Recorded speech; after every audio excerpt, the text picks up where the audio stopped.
dan apa kabar Anda pemirsa Fajar TV dan pendengar Fajar Radio. Kita berjumpa kembali seperti biasa dalam Opini, obrolan terkini untuk edisi hari ini bersama saya Sartika Muhtar. Dan tema kita pada hari ini adalah program kerja Dinas Perdagangan Kota Makassar di tahun 2019. Terkait dengan tema kita sudah hadir bersama saya tentunya adalah Kepala Dinas Perdagangan Kota Makassar, Ibu Nilma Palamba SHMAP. Apa kabar Bu? Selamat pagi, Assalamualaikum warahmatullahi wabarakatuh. Salam sejahtera buat pemirsa dan pendengar Fajar TV. Jadi saya sampaikan juga kepada pemirsa Fajar TV dan pendengar Fajar Radio bahwa sebelumnya Ibu Nilma Palamba ini adalah menjabat Kadis Kependudukan dan Pencatatan Sipil Bu ya, kemudian baru saja menjabat sebagai Kadis Perdagangan Kota Makassar. Ya. Saya ingin mengetahui terlebih dahulu bagaimana sih rotasi ini dari catatan sipil yang notabene banyak sekali pelayanan di sana kemudian di Dinas Perdagangan. Bagaimana perasaan Ibu? Ya, terima kasih Bapak Wali Kota sudah mempercayakan kami sebagai Kepala Dinas Kependudukan dan Catatan Sipil selama kurang lebih 5 tahun 7 bulan 14 hari. Dan hari ini saya efektifnya 2 bulan sejak dilantik pada akhir Desember tahun 2018. Suasana baru tentunya berharap semangat baru juga di dalam menahodai Dinas Perdagangan Kota Makassar. Di mana kita tahu bersama bahwa Dinas Perdagangan Kota Makassar harus mampu bagaimana wajah ekonomi Kota Makassar bisa baik tentunya dengan tentunya berkoordinasi dengan stakeholder yang terkait. Karena Dinas Perdagangan ini adalah suatu dinas yang juga membidangi perindustrian, membina industri-industri kecil menengah, kemudian melakukan pembinaan terhadap para pelaku-pelaku usaha, kemudian bagaimana pelayanan terhadap metrologi dan pengawasan usaha bidang-bidang perindustrian maupun perdagangan. Tentunya dengan tugas yang cukup banyak ini dan cukup strategis, tentunya dibutuhkan kerjasama yang baik dan tentunya juga dukungan dari teman-teman mitra media, stakeholder terkait. Kita akan bagaimana menerapkan program kerja yang pentahelix ya, yang melibatkan seluruh stakeholder, baik itu eksekutif, legislatif, media, NGO, dan tentunya teman-teman dari yudikatif. Selama proses 2 bulan ini Bu, bagaimana melihat perekonomian yang ada di Kota Makassar sejauh ini? Ya, alhamdulillah inflasi kita masih stabil 0, berapa ya? 0, kalau nggak salah masih stabil ya, 0, sekian persen, 0,35%, dan tentunya pengendalian kemarin kami baru rapat dengan tim TPID, di mana di tim TPID ini juga banyak stakeholder yang terkait, khususnya Bank Indonesia, BPS dan stakeholder Bulog, badan Bulog, kemudian instansi-instansi terkait lingkup pemerintah Kota Makassar. Kita khususnya menjelang bulan suci Ramadan ya, bulan puasa, bagaimana kita harus bekerja keras untuk mengendalikan inflasi sehingga kebutuhan masyarakat semua bisa teratasi. Ya, baik, tema kita adalah terkait dengan program kerja Dinas Perdagangan 2019. Apa saja Bu yang menjadi program prioritas dari Dinas Perdagangan? Iya. Semua sebenarnya harus prioritas. Dari yang saya sebutkan tadi, saya sudah sebutkan bidang perindustrian, ada bidang usaha perdagangan, ada bidang metrologi, kemetrologian, kemudian ada bidang pengawasan dan pengendalian industri dan perdagangan. Semua harus diselesaikan. Namun tentunya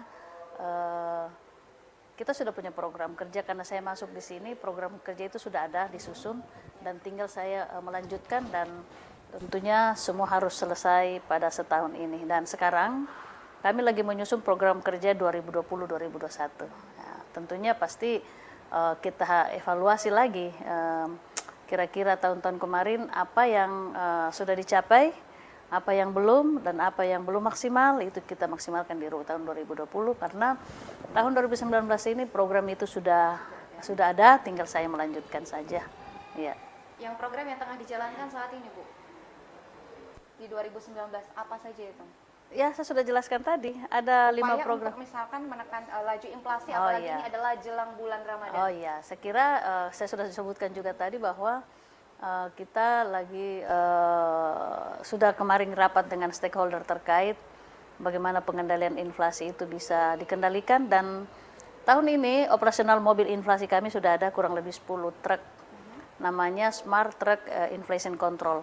Itu fungsinya untuk apa? Ya, itu fungsinya mobil ini adalah intervensi pasar ketika ada kebutuhan komoditas yang harganya langka, harganya naik dan komoditasnya langka.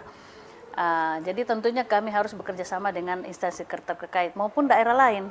Misalnya menjelang Ramadan nanti harga ayam misalnya mengalami kenaikan, kelangkaan dan kenaikan yang tentunya akan mungkin agak sulit untuk didapatkan dan tentunya harganya mahal. Nah, kami harus berkoordinasi dengan instansi terkait baik itu Bulog maupun para distributor daging ayam. Nah, sehingga kita bisa intervensi pasar agar pedagang tidak agar barang bisa didapatkan dan juga harga bisa distabilkan. Mobil inilah nanti yang akan berfungsi keliling, bahkan bisa keliling ke kelurahan, bisa juga keliling di pasar-pasar untuk melihat membawa bahan komoditas yang mengalami kelangkaan.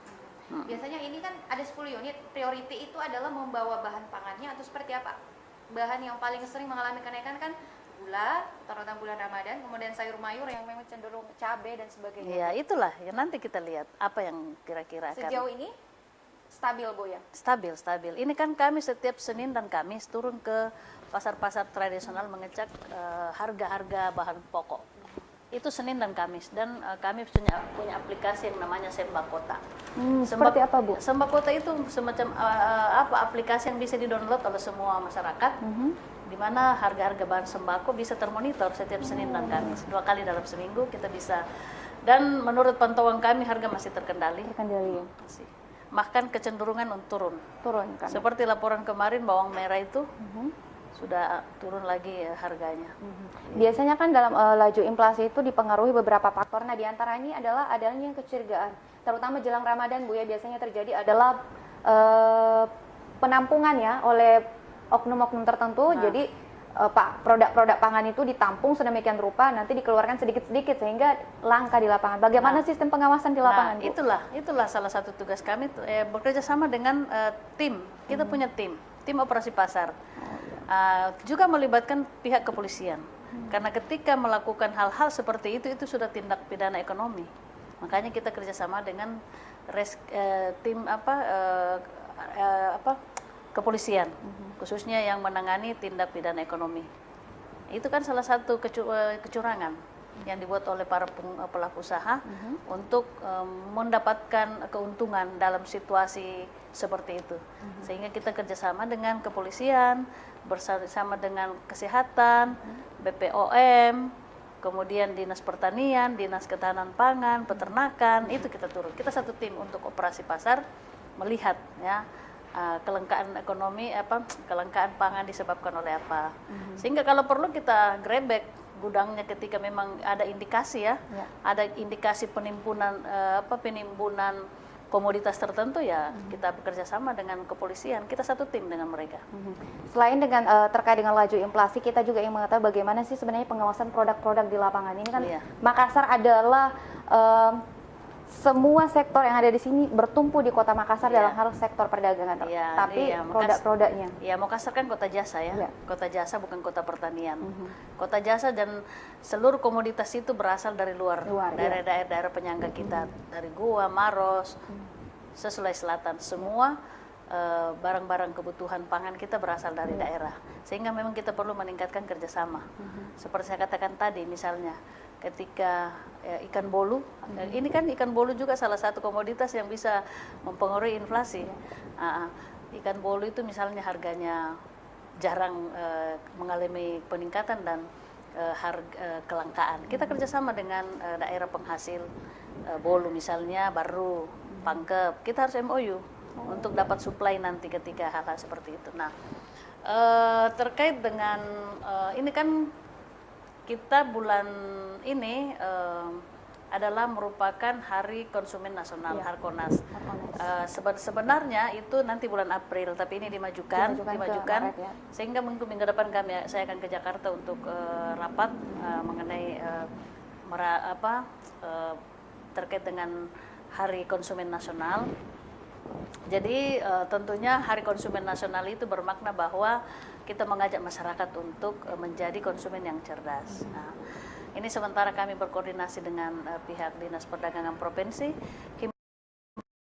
Himbauan apa yang perlu disampaikan kepada masyarakat agar menjadi, intinya adalah menjadi konsumen yang cerdas.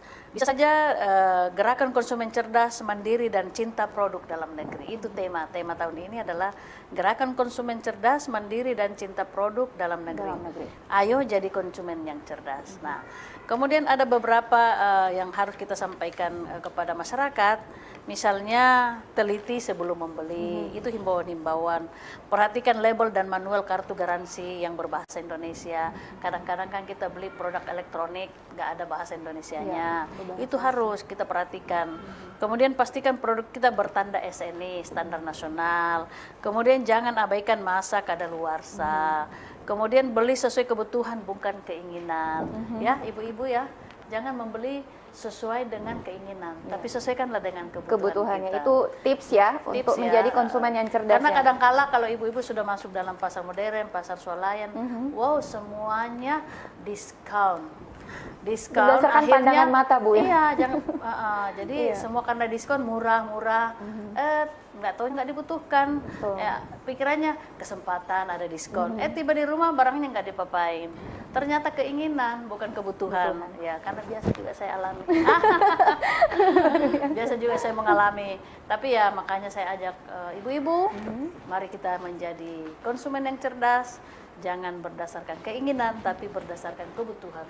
Kasihan masih banyak hal-hal yang harus diperhatikan.